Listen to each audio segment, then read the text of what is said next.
नंगौ बड'लेण्ड बुब्लियाव आं बिमल गयारी बे समाव दंफैयो आङो धेमाजि जिल्लानि सिङाव थानाय केसाकाट'नि गुदि बर' फरायसालियाव दिनै धेमाजि जिल्ला बर' गुदि फोरोंगिरि आफादा दिनै केसाकाट'नि बर' गुदि फरायसालियाव मोनसे सावरायमेल लानाय जादों बेनिनो धेमाजि जिल्ला दुलाराय फोरोंगिरि आफादनि आफादगिरि सारनिफ्राय आं फंनैसो बाथ्राखौ मिथिनो थाखाय सिगांबोदों मा बुंगोन सार दिनैनि बे हाबाफारिनि सोमोन्दै जोबोद गोजोननाय बावबाय बड'लेण्ड बुब्लि पर्टेल निउसनिसिम जोंनि बे धेमाजि जिल्ला बर' गुदि फोरोंगिरि आफादनि मोनसे जथुमा बेयावहाय मिंमा हालामनि केसाकाट'नि बर' गुदि फरायसालि बे न'मायाव जोङो जथुमदों आरो बेयाव नोंथांमोना फैनानै जोंखौ रादाब लाफैनायनि थाखाय जोंनि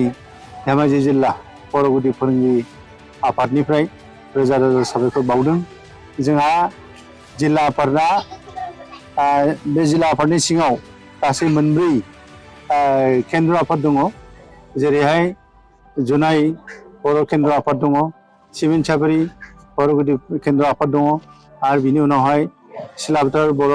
गुदि केन्द्र आफाद दं बेजों लोगोसे मिंमां केन्द्र आफाद दङ दा बे मोनब्रै केन्द्र आफादखौ लानानै जोंनि धेमाजि जिल्ला बर' गुदि फोरोंगिरि आफाद सोरजिजादों गायसनजादों दा बेनिनो जोङो दिनै जोंनि बे दुलाराय बर' गुदि फोरोंगिरि आफादनि माखासे मावथांखिनि सायाव जोङो सावरायदों आरो जोंहा बोसोरथाम बैसो थायो जोंनि माबायाव संबिधानाव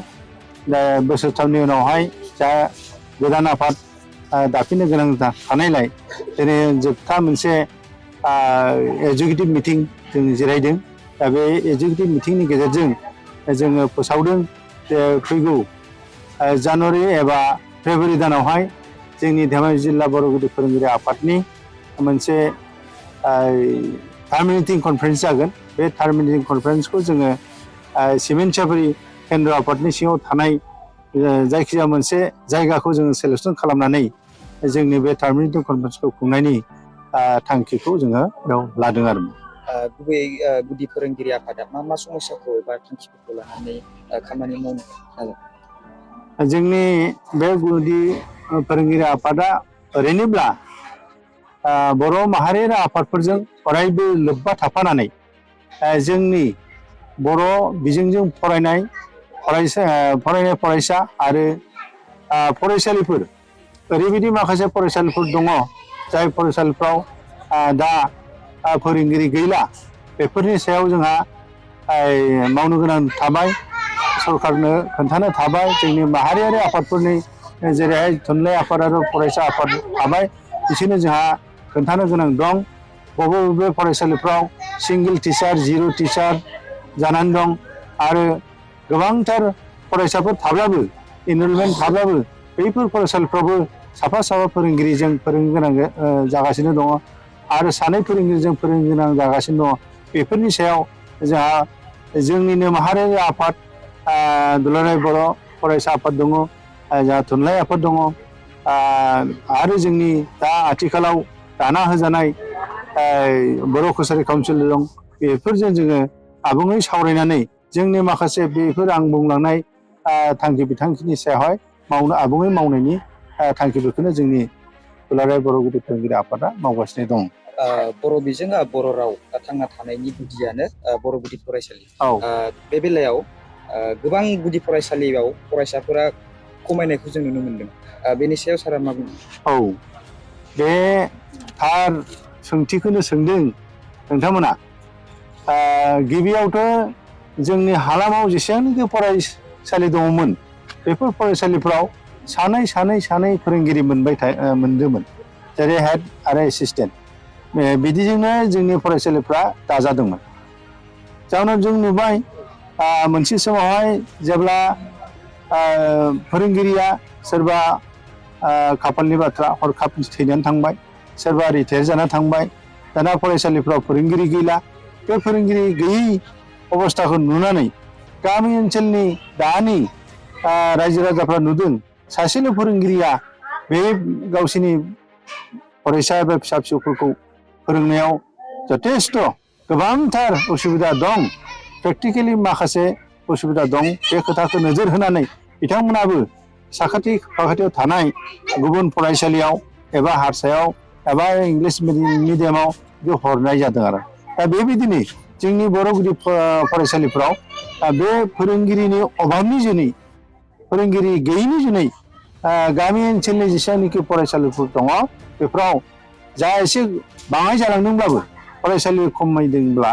बे खारनावनो खमायदों आरो आं बेखौनो बुंनो सानो आरो ICDSनि फोरोंगिरिया बांसिनानो फरायसालियाव फैया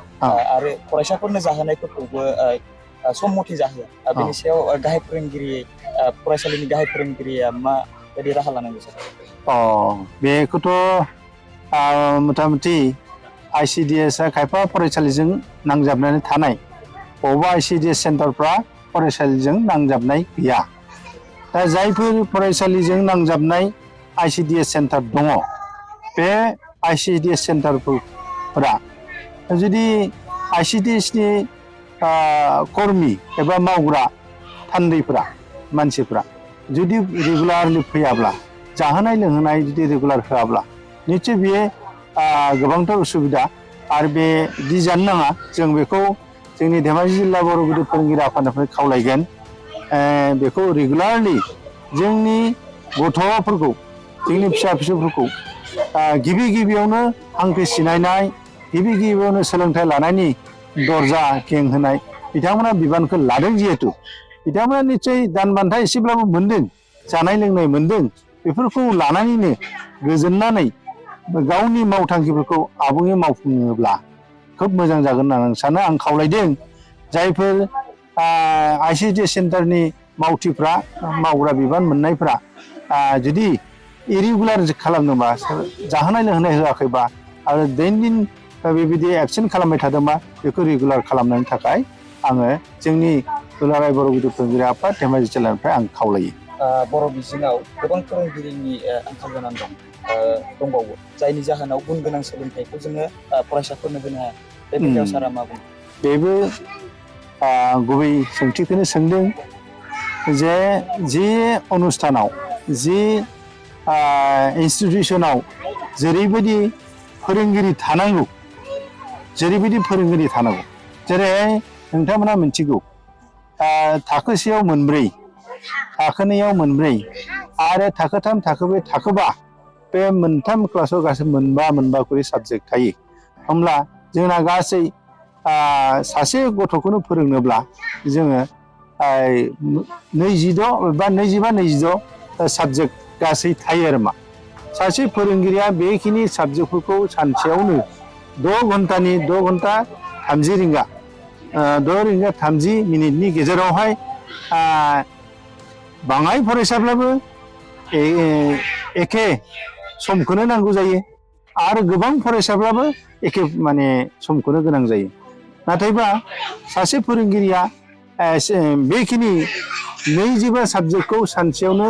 6 रिंगायावनो गासैबो फोरोंजोबनो हानायनि बे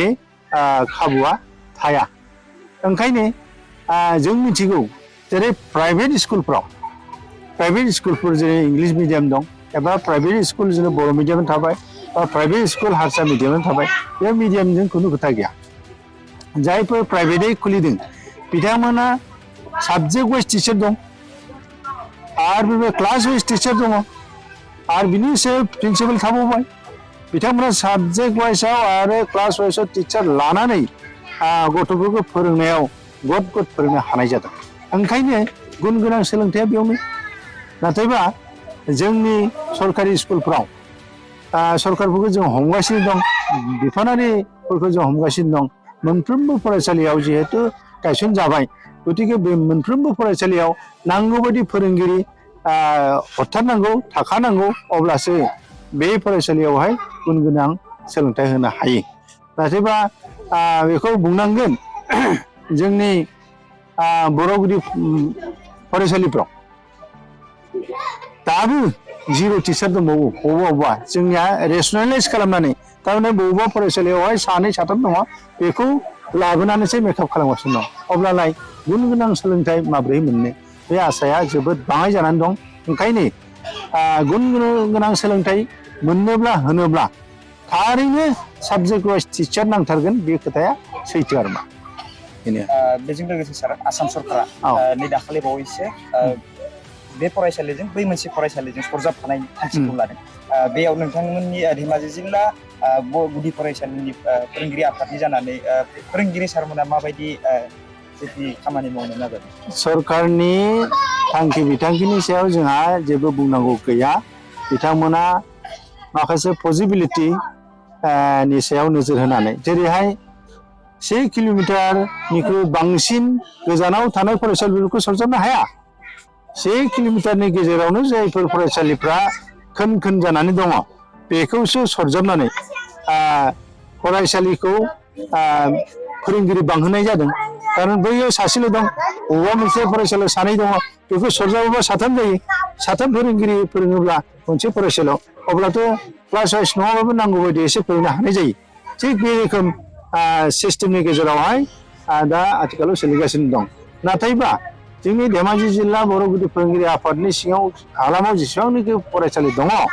बर' फरायसालिफोर दं बे 1 किल'मिटार नङा 3 किल'मिटार 4 किल'मिटार 5 किल'मिटार गोजानावसो दङ बेखौ सरजाबगोन बोरै ओंखायनो सरजाबनो हाया आरो बबेबा मोनसे जिअग्राफिकेल बेकग्राउन्डआबो ओरैबायदि उसुबिदा बेराफारसे दैमा दं ओरैहाय रेल लाइन दं ओरै मटर लाइन दं ओजों हाजो बायदि रोखोम बानपानिनि माने समस्या दं बे फोरोंगिरियानो जेने थेनेसो फरायसालियाव थांनो हायो अब्लालाय बे सरजाबोब्ला बै गथ' उन्दै गथ'फ्रा बे दैबानाखौ बारनानै बा बे रेल लाइनखौ बारनानै एबा नेसनेल हाइखौ बारनानै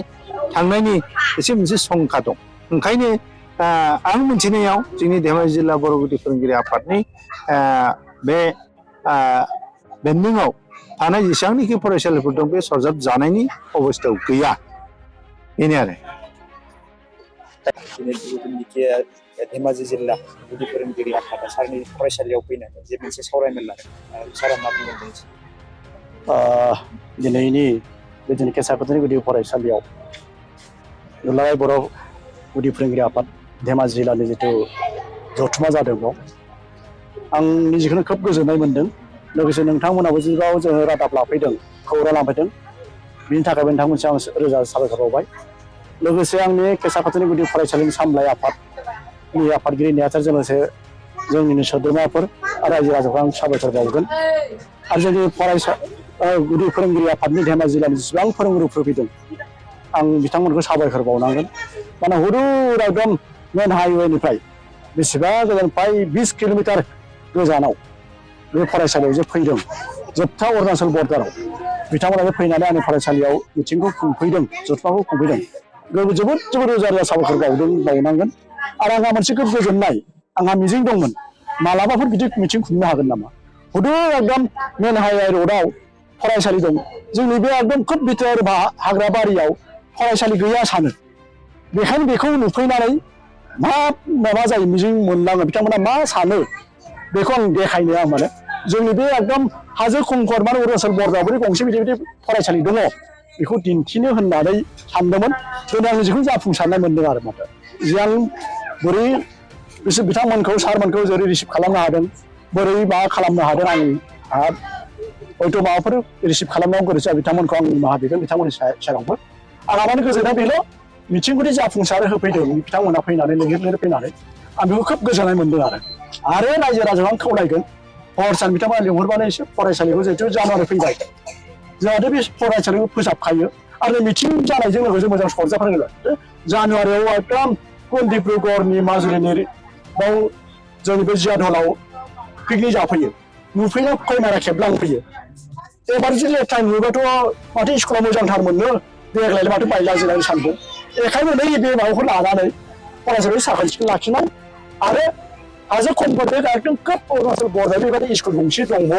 बेखौ दिन्थिनो होनानै आं सानदोंमोन बे जाफुंसार जानाय बायदि मोनदों आरो बेनिखायनो आंनि गोसोआ खोब गोजोननाय मोन्दों आरो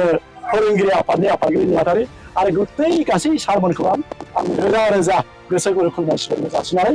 आंनि सुंद' बिबुंथिखौ एसेबां फोजोबबाय